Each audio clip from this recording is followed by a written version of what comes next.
I am so pleased to be joined by Heritage Foundation Senior Fellow Mike Gonzalez. Mike is the author of the brand new book, BLM, The Making of a New Marxist Revolution. Mike, the book is out today. Congratulations. Thank you, Virginia. Yes, I'm very happy. Now, you really didn't mince words with the title of this book, BLM, The Making of a New Marxist Revolution. That's pretty straightforward, but I do want to begin with defining some terms. What exactly do you mean by new Marxist revolution? Well, I mean, Marxists have tried, communists really, when we talk about Marxists, we're talking about communists, have tried to take over America for many decades, for many centuries, really.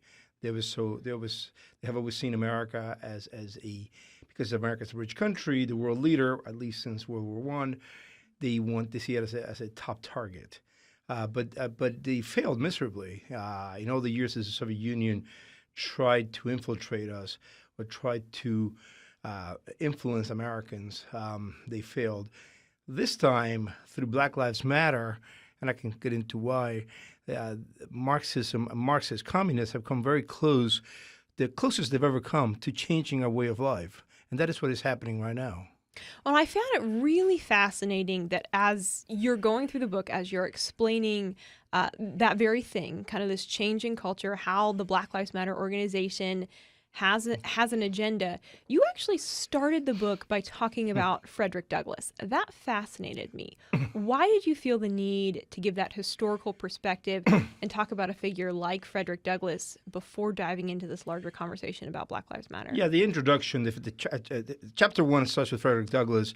The introduction obviously starts with January 6th, and I explain my understanding of January 6th. But I started the book proper on Frederick Douglass because Frederick Douglass really is the best-known abolitionist in U.S. history. He was a man of noble character.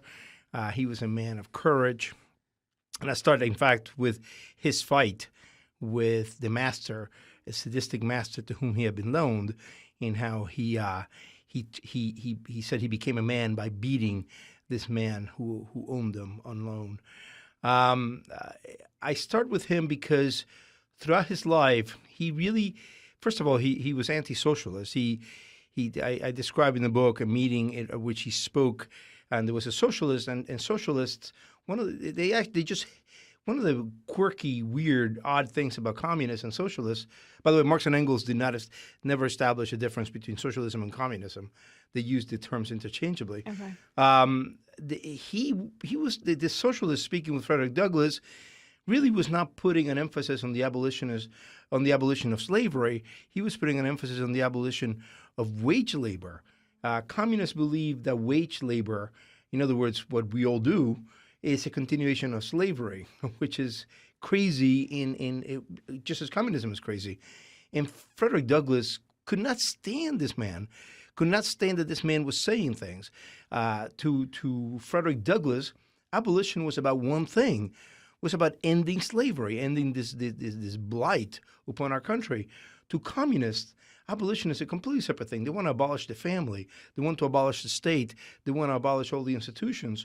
And in 1848, when this meeting takes place, Frederick Douglass, he understood that what we needed to abolish was slavery. Yeah. Yeah. No, that historical context, I think, is so critical for this broader conversation. I loved in the introduction, you really clearly lay out the mission for the book. You say this book exists to fill the void in public awareness. And you go on to say, if journalists will not report on the real nature of the Black Lives Matter organizations and their leaders, and if the federal government cannot gather information on First Amendment protected activities, this book will attempt to correct the record and analyze all the aspects of what transpired in 2020, as well as the historical forces that led up to those events. So what then is that real nature of the Black Lives Matter organization and their leaders? First of all, I want to make it very clear that I agree with the ban on the federal government not being able to collect information on First Amendment protected activities, obviously. I'm saddened by the fact that journalists did not vet, in fact, refused to vet, did not cover the Black Lives Matter movement. They covered for them. They de-emphasized or denied the Marxism of their founders Patrice Cullors, Alicia Garza, and Opal Tometi, and also Melina Abdul, even though they themselves are quite open about it and make videos saying, yeah, I'm a Marxist. Yeah, I've been trained as a Marxist. They say this all the time, and journalists, when they report on it, which is very, very seldom, they say, I think I quote a PolitiFact fact check, I think it was PolitiFact, in which he said, well, Marxism these days is really considering life through an economic lens. No, it isn't. No, Marxism is what it is, what it says it is. It's communism, is getting rid of the market economy, getting rid of capitalism, which Alicia Garza and Opal Tometi and Patrice Cullors say they want to do. They want to get rid of free markets. They want to get rid of our ability to own property and sell that property, or sell our labor, rather, for a wage. They don't even like our system of representative democracy. Opal Tometi has been very praiseful of the Chavismo in Venezuela. She was photographed with Nicolas Maduro. She believes in this type of direct democracy.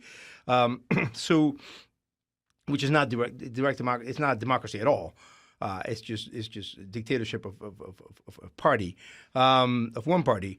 So this is what they want to do. They want to abolish the family. In fact, they had this on their website. The Black Lives Matter Global Network Foundation had it on their website that they wanted to really make deep changes to the family system. Until I wrote about it with my colleague Andrew Olivastro in a piece that was read by over 1 million people. And within a month, they did what all Stalinists do. They airbrushed that out of their website. All of a sudden, that was gone, except that it is in other parts of their literature. So they cannot hide this. They want to abolish the American way of life. This is what they're about. They hide themselves behind a very good slogan, Black Lives Matter. Who could be against that? If you don't think that Black Lives Matter, I don't even want to talk to you.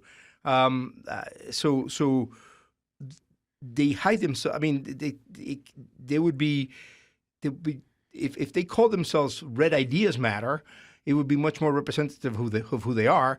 But of course, like all communists, they hide themselves behind these noble sentiments like Black Lives Matter. That's really helpful context, Mike. Well, and I know you talk about the fact that, for so long, and obviously during the Cold War, America was fighting the Soviet Union, and we were fighting communism from afar. But now what we see is that we're fighting it within our own borders. We're fighting it from within. So talk a little bit about how the organization Black Lives Matter is responsible. I mean, are they responsible? Should we blame them for kind of what we see now in this new interest that we see young people having in socialism and a new fascination with communism? Is Black Lives Matter really to blame for that? Yeah, let me put it together. Yeah. First of all, yeah, it is a really sad irony that as we celebrate this year the 30th anniversary of the dissolution of the Soviet Union, that we're seeing communist ideas gain such currency in our system.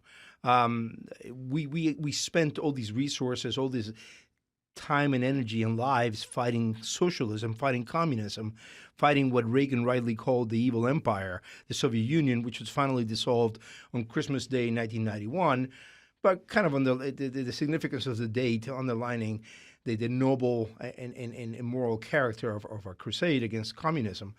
It is because of what happened in 2020, the year of turmoil, the riots. There were 633 riots, by the way, at least, according to the U.S. Crisis Monitor run out of Princeton.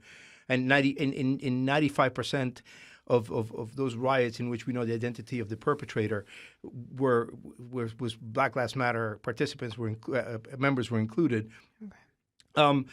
It is because of this that critical race theory all of a sudden jumps the university walls and enters K through 12 in full force. All of a sudden, we're seeing, as a result of last year, our classrooms completely change. Teachers, it was happening before, but it really enters into full force. We see also critical race theory entering the military, the houses of worship. Corporate America has completely surrendered to this ideology.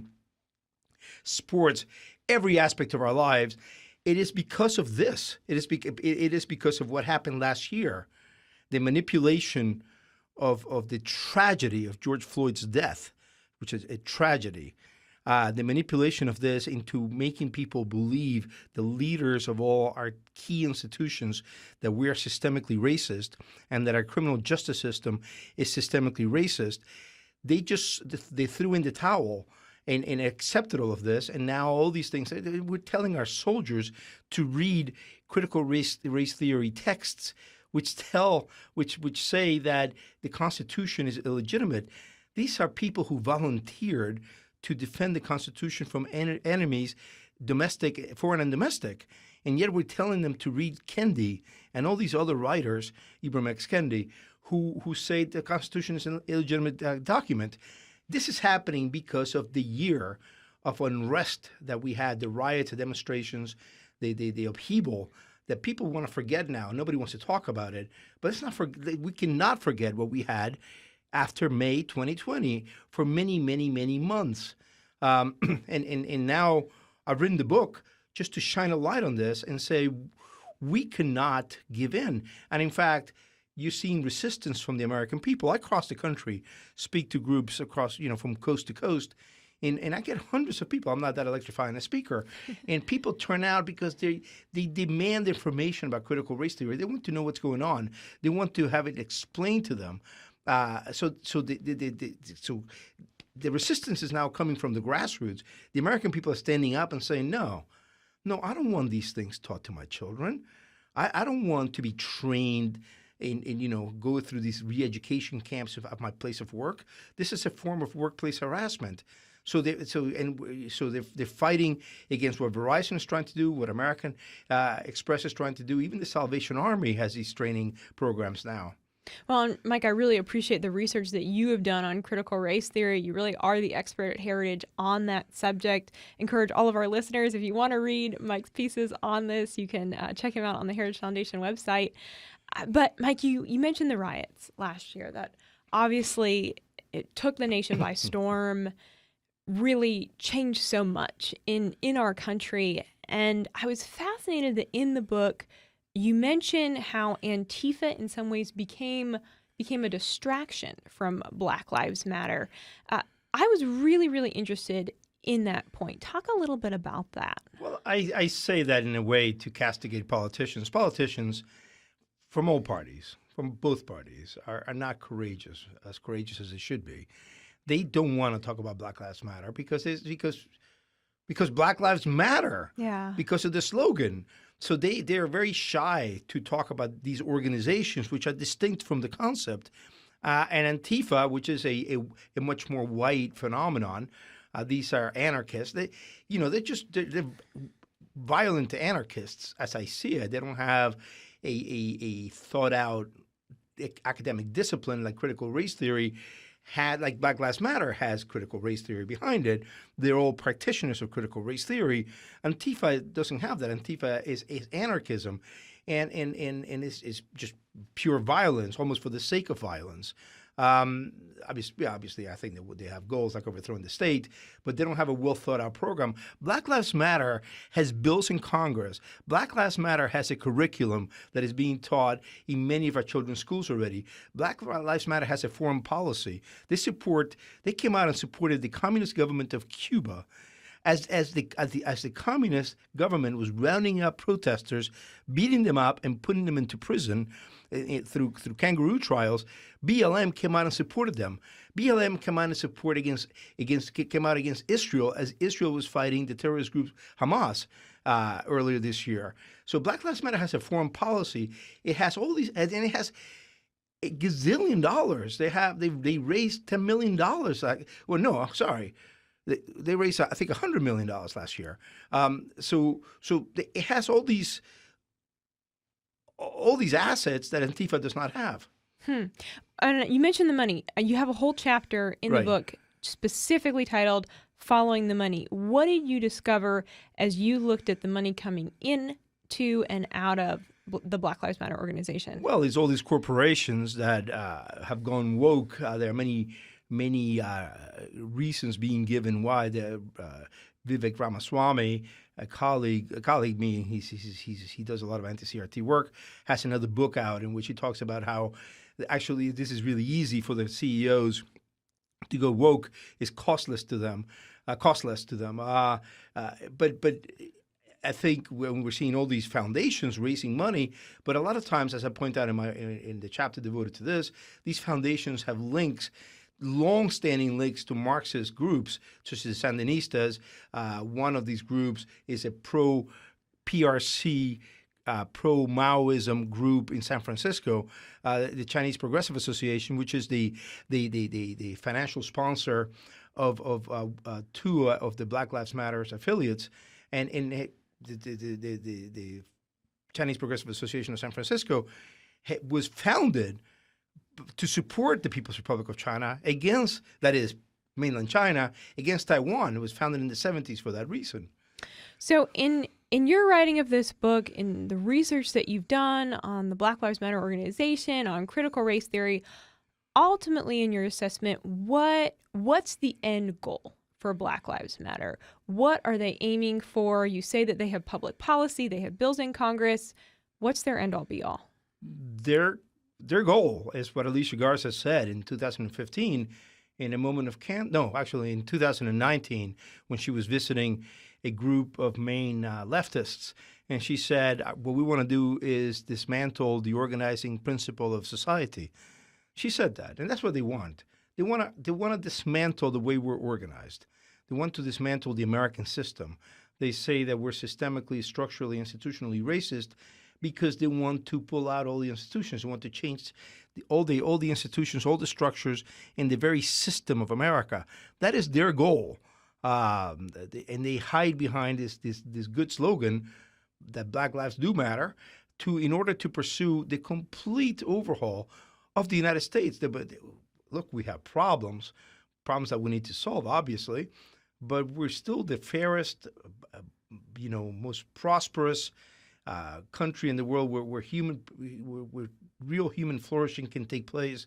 That's the reason why people fall from airplanes out of the sky to come to this country. And there's no line of people leaving to get out. There's a very, very long line of people coming to get in because they understand that America is the land of hope for the working man and woman of the world, of any race. And these are people coming of all races. If we were a racist country, systemically racist country, we wouldn't have so many people of all races wanting to come in here and succeeding here. And thank God for that. Yeah. This might be a naive question, but why? I mean, as you're saying that, as you're saying they want to, fundamentally, change America, they want to kind of unravel the traditional structure of the family, of capitalism. Why? Well, on the family itself, I mean, it was Marx and Engels who put that in the Communist Manifesto of 1848, that they wanted to abolish the family, quote unquote. Look, I don't think anyone embraces evil qua evil. I think that they do believe that this is an oppressive system, probably. They do think that the superstructure, critical race theorists, just like critical legal theorists, just like critical theorists in the 1930s and 20s, believe that the West has a superstructure that is oppressive. They admit that capitalism produces the goods, but they say that's what's bad about capitalism because it produces material well-being and it perpetuates a very oppressive system. They are crazy, and I'm not a psychologist. So, but you have to believe that Patrice Cullors, Alicia Garza, Opal Tometi, Belin Abdul believe that we live in an oppressive society. Obviously, they haven't traveled extensively outside of the U.S. I have lived in at least 7 countries at least a year as a foreign correspondent. I lived in Kabul for a month. I can tell you that compared to the rest of the world, not only are we not oppressive, but we're pretty good. So where do we go from here then? And what is really your hope as readers read the book? What do you want them to take from it? I want to open people's eyes. I want to convince people who are either ambivalent about Black Lives Matter or actually believe that this is a noble endeavor and noble noble organizations. As a concept, of course it's noble. As organizations, no, they're not. And I want to convince people of that. But I also want to stiffen up the resolve of the American people that, no, we shouldn't allow this here. The American people are exceptionally attached to liberty. We have always been. This is something that has been remarked upon by social scientists and foreign visitors for centuries. G.K. Chesterton, before him, Alexis de Tocqueville, Herbert Marcuse, who hated it. I want the people who already are suspicious of the BLM organizations I want to stiffen their spine against this and make sure that this does not take hold. But I also want to reach out to people who do believe that these are good organizations, who have been misinformed, who have been manipulated into believing that we live in an oppressive system with systemic racism. So critical. Well, the book is BLM, The Making of a New Marxist Revolution. You can get it on Amazon. Now, yes, you can get it right. Yeah. Great. And Mike, final words, anything you'd like to add before we let you go? Yes, this is, as I said, America, I don't want to pretend that we do not have our faults. No system ever is going to be perfect on earth because it's dealing with flawed individuals, right? Man is flawed. But this is a good country. As I said, I travel the country. I go everywhere. Americans are a good people. We have a good system. Before we think about completely overhauling it, pulling out the foundations, we should really think hard. Is this really what we want to do? Critical. The Making of a New Marxist Revolution. Get it on Amazon. Mike, thank you so much for being here. Thank you, Virginia. Thanks so much for watching this video. Be sure to hit the subscribe button so you never miss new content from the Daily Signal.